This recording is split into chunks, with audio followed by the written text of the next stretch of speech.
Bonjour, bienvenue à votre émission Autour des Tours. Pour plusieurs, les difficultés de se trouver dans un nouveau pays peuvent être multiples. Quand on pense au volet économique, au volet professionnel, au volet social et personnel, ainsi qu'au volet éducatif. Conséquemment, apprendre la langue parlée et écrite dans les régions où nous nous installons devient bien souvent prioritaire, d'autant plus si on habite le Québec. Donc, c'est dans ce contexte que nous présentons nos prochains invités qui vivent non seulement cette réalité de l'intérieur, mais également à titre d'enseignants. Donc, sans plus tarder, je vous présente conséquemment, je vous présente Prosper N.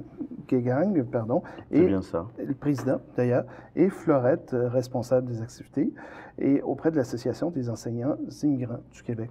Donc, merci beaucoup d'être passé autour des tours en premier. Il faut dire qu'un des éléments que j'ai pu voir de certains rapports à ce moment-là qui traitent de votre réalité est assez impressionnant. Il faut dire qu'en 2006, il y a pas loin de 500 enseignants qui provenaient, c'est-à-dire d'une région autre que le Québec, qui sont devenus enseignants. En résumé, votre association, qu'est-ce que c'est exactement? Merci de l'invitation. Oui, je vous en prie. Présenter notre association dans une émission de presque 30-45 minutes, je pense que c'est petit, mais on va y aller, on va faire un petit résumé de notre association qui, en acronyme AEIQ, Okay. A pour association, E, enseignants, I, immigrants du Québec.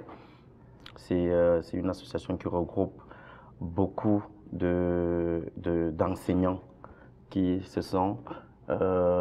ont décidé de s'installer au Québec. Et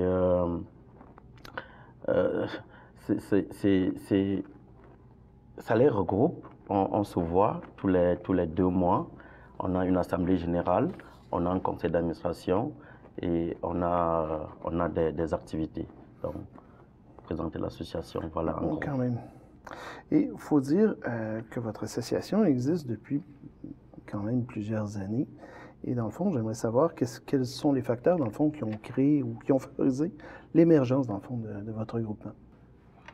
Oui, l'éclosion de l'association est venue du fait que on a remarqué que dans le métier, beaucoup abandonnaient, beaucoup avaient peur. Beaucoup d'immigrants enseignants qui venaient comme enseignants abandonnaient le métier et partaient à l'épicerie, portaient des cartons. Ils comprenaient des choses qui n'étaient pas réelles et ils avaient peur d'entrer dans une salle de classe parce que c'était un contexte différent. C'est un contexte différent entre là où ils étaient et leur pays d'adoption. Donc c'est la même chose que vous pourriez dire également? C'est sûr qu'il y a ce côté-là où plusieurs abandonnaient, dont on appelle ça une perte de compétences. Oui, il y avait de ça. Il y avait aussi le fait qu'on avait ressenti le besoin de partager nos réalités entre nous, entre personnes qui font la même chose et qui sont d'origines diverses. OK, parfait. Donc, ce que j'entends de votre association, si je résume le tout, dans le fond, c'est-à-dire, pour vous, c'est vraiment de vous associer, surtout démystifier, dans le fond, certaines craintes que vous pourriez avoir face à votre venue, dans le fond, au Québec, à titre d'enseignant. C'est notre façon de faire notre réseau. OK, parfait. Et combien de membres vous comptez exactement? Au jour d'aujourd'hui, les membres inscrits, on est pratiquement à 60. OK. Mais ceux qui sont actifs sont près de 40. 40 quand même, OK. Oui. Et est-ce qu'il y a des critères, dans le fond, pour faire partie de votre association? Oui. Les critères sont très clairs dans nos textes réglementaires. Vous savez qu'on travaille en milieu jeune. Donc, pour travailler en milieu jeune, il faut un permis, un brevet. Il faut il y a un thème où l'enquête de moralité doit être très très claire. Okay. Donc, il faut faire partie d'une commission scolaire pour être accepté à notre association. Donc, être un enseignant public, c'est ce que j'entends. Ou en voie de l'être. OK, parfait. Comme étudiant. Super. Donc, écoutez, j'ai vu un article intéressant, il faut dire, quelques jours, donc en faisant certaines recherches, je vous ai vu votre organisme, et je suis tombé sur une étude assez particulière. Donc, comme le soulignait, dans le fond, une étude par l'Université du Québec à Trois-Rivières et par le Centre de recherche interuniversitaire sur la formation de la profession enseignante, le CRIFT. Les différences d'enseignants doivent s'adapter vraiment à plusieurs réalités. Mais ce qu'on décrit surtout, c'est au niveau de la structure, dans le fond, d'enseignement qui peut être très différent et aussi, selon, on pourrait dire, la philosophie éducative qui peut être aussi différente. Je vais m'adresser peut-être un peu plus à vous, Mme Dougny. Comment qu'on vit ça? Comment on arrive à traverser ça, justement, cette épreuve-là? Je vais commencer par parler, en fait, je suis le produit de deux systèmes éducatifs, on va dire. J'ai étudié au Cameroun, mon pays d'origine, et aussi j'ai fait une autre partie de mes études ici. Donc, réellement, c'est sûr que je suis vraiment un beau mélange de tout ça. Okay. Et c'est sûr comment on s'adapte vraiment. C'est très riche d'avoir une culture autre que celle du pays d'accueil, donc on enrichit un petit peu notre enseignement avec les cultures qu'on a. Et ça fait une différence, en fait. La meilleure des choses à faire, en réalité, vraiment, c'est de s'imprégner de la culture québécoise, déjà, la culture d'accueil, et de se former.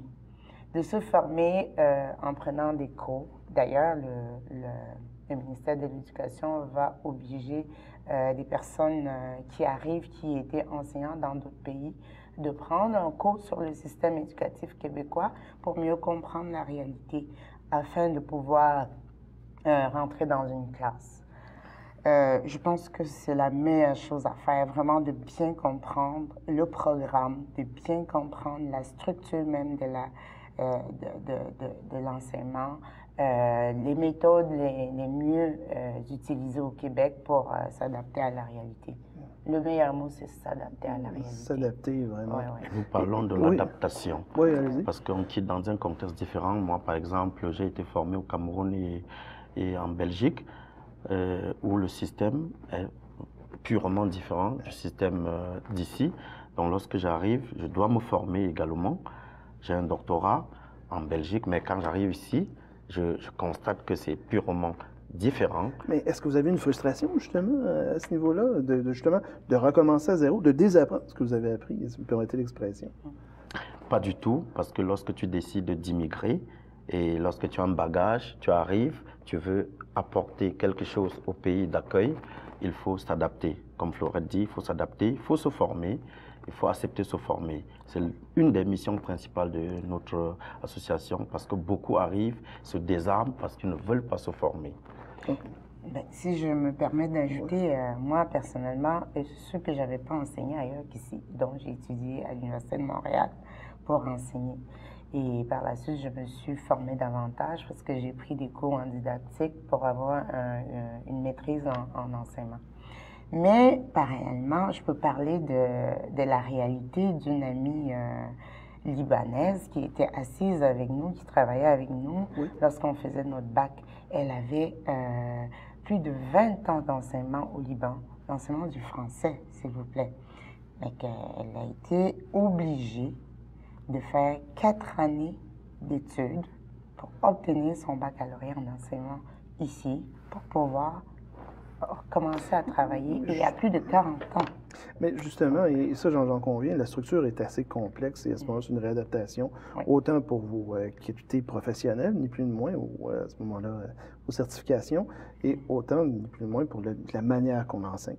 Mais face à l'enjeu, la philosophie, dans le fond, comment je pourrais dire, éducative du Québec, est-ce que vous avez senti des différences, posons, entre le Cameroun et le Québec? Bien sûr, c'est très très différent parce que le système scolaire québécois prévoit l'enfant est au premier chef. L'enfant est au premier chef. Alors qu'au Cameroun, l'enseignant, il est comme le maître. Donc un statut particulier. Un statut vraiment particulier. Okay, parfait. Alors un enseignant qui vient du Cameroun et qui ne veut pas s'adapter à cette réalité-là... Ça devient hyper compliqué, c'est oui, ce que j'en vois. Très compliqué. À ce moment, il ne peut pas gérer une classe. Mais parfait. Donc, c'est vraiment, c'est assez unique. Et j'imagine que vous voyez plusieurs cas de ce type-là. Exactement. Et c'est notre association est donc un centre pour pouvoir former les formateurs immigrants. OK, d'accord. Et c'est pour ça, justement, la nécessité peut-être de vous rencontrer, justement, pour prévoir des mesures d'adaptation et à ce moment-là, peut-être mieux performer dans le système scolaire que vous êtes. Oh, oui, justement, notre objectif à nous en tant qu'association, c'est de faire en sorte que toute personne enseignante qui rentre avec nous, qui travaille avec nous, avec l'expérience des personnes qui sont ici, on sert de mentor pour pouvoir les aider à mieux performer dans le milieu scolaire. On va parler de partager les réalités et des difficultés, chercher des solutions aux problèmes vécus au quotidien. Donc, l'objectif, c'est vraiment clair, c'est de réussir à être un bon prof dans sa classe. Donc, si je comprends bien, si supposons je suis un professeur, un enseignant qui vient d'un autre endroit que le Québec, à ce moment-ci, je vais arriver et je vais, si supposons je m'inscris à votre association, je vais avoir certains briefings avec vous, dans le fond, des notions diverses pour justement mieux m'adapter. Est-ce que c'est des rencontres individuelles ou plutôt à groupe? Comment ça se passe lorsque vous vous inscriviez à notre association? On regarde le profil. Si vous êtes au secondaire, on va regarder une enseignante qui est au secondaire. On vous met comme un accompagnateur. Et alors, à ce moment, il comprend mieux vos besoins. Et il va vous orienter. La personne va vous accompagner en classe également? Non, pas du tout. Lors de nos réunions, nos rencontres. Il devient un mentor pour vous. Vous pouvez le téléphoner, vous pouvez le rencontrer à tout moment. Si vous avez choisi le primaire, alors à ce moment, si vous êtes au premier cycle, on va chercher un enseignant aussi du premier cycle qui va vous aider. Et ce qui est très important, c'est que dans notre agenda, on a ce qu'on appelle une banque d'activités. La banque d'activités qui est fermée aux membres de l'association, où chacun a un code pour pouvoir avoir accès à cette banque d'activités. Si vous êtes au primaire, vous allez première année, vous voyez des activités de primaire qui peuvent vous aider. Quand même, donc, vous associez ni plus ni moins la personne au bon degré avec la personne qui rentre dans le fond. Exactement. Parfait. Parce qu'on a plusieurs enseignants d'expérience de tous les niveaux, en fait. C'est unique. Et il y a aussi, pour former, il y a des thèmes de formation où nous avons besoin des personnes inspirantes. Dans des commissions scolaires où on peut inviter une personne d'expérience, inspirante, une direction d'école qui va venir chez nous pour pouvoir passer une formation à certains nouveaux membres. OK. Quand même, c'est assez un rapport de mentorat, mais assez complet, dans le fond, une bonne structure. Et bon chapeau de main, si vous me permettez. Merci beaucoup. Je t'en prie. Et aussi, il faut dire que vous entrez un peu dans un contexte politique assez particulier, c'est-à-dire où on met l'emphase, dans le fond, sur la laïcisation et une meilleure francisation. Comment vous percevez ce défi-là, justement? Pour nous, c'est clair que lorsqu'un gouvernement fait un choix d'orientation des objectifs, les milieux scolaires embarquent, malgré des réticences parfois que ce soit des personnes, mais on est obligé de s'aligner.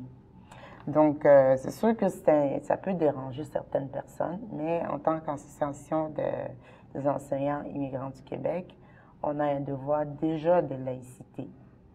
Alors, on a déjà ce devoir de laïcité parce qu'on est d'origine diverse, on ne regarde pas nécessairement quelle religion tu pratiques pour pouvoir être enseignant. Malheureusement, on ne regarde pas ces choses. Ou heureusement, je veux dire plutôt. Heureusement, on ne regarde pas ces choses-là. Donc, pour nous, c'est clair que ça peut toucher quelques personnes qui portent des signes religieux. Mais pour l'instant, on n'a pas encore eu des cas qui viennent vraiment nous chercher parce qu'on n'a pas, la loi n'est pas encore déjà applicable. C'est à partir du mois de mars. Peut-être qu'on est en train de travailler dans le dossier où si on a un de nos membres qui se trouve en difficulté, on peut voir comment l'aider à affronter cette réalité. Mais il est très clair, très clair que notre association est laïque, est apolitique, mais je dois préciser que lorsqu'on décide de s'installer au Québec, nul n'est au-dessus de la loi. Donc, duralex.edlex, point la ligne, c'est ça? Exactement. C'est aussi simple que ça. Nous respectons les lois du gouvernement. OK, super. Donc, je comprends. Donc, autrement dit, on vous impose un peu cette mesure-là et, bon, vous faites avec, ni plus ni moins. Ça va arriver prochainement, comme vous dites, en mars, et vous allez l'appliquer du mieux de votre meilleure connaissance. Puis, dans le fond, vous nous dites, dans le fond, que, comment je peux dire, la profession, qui est libérale par le sens même, est aussi quelque part laïque. Elle est déjà laïque. Elle est déjà laïque parce que à travers le cours d'éthique et culture religieuse, on apprend à se connaître, on apprend à connaître l'autre, on apprend à vivre avec les valeurs culturelles et religieuses de toutes les religions du monde. Alors, on ne peut pas faire autrement. Et comme je dis, moi, le seul beau mot que j'ai appris de plus déterminant en enseignement, je l'ai dit déjà, c'est l'adaptation. On s'adapte à tous les niveaux. Lorsque vous entrez dans une classe, vous vous adaptez à la clientèle, aux élèves qui sont assis devant vous. Vous changez, moi par exemple, j'ai trois classes différentes, les élèves sont tous différents. On s'adapte tout le temps, que ce soit par rapport à cette religion dont on parle, on devrait apprendre à s'adapter aux réalités. Si le gouvernement choisit qu'on va interdire certaines choses, l'école n'a pas le choix. Et nous, en tant qu'association immigrante... Il y a qu'acteurs principaux, une première arme. Et on en parle au milieu de nous, on se forme, on s'informe, et il y a des mesures du gouvernement que beaucoup ne connaissent pas. À ce moment-là, on a des assemblées où on en parle pour que chacun puisse respecter la loi. Parfait.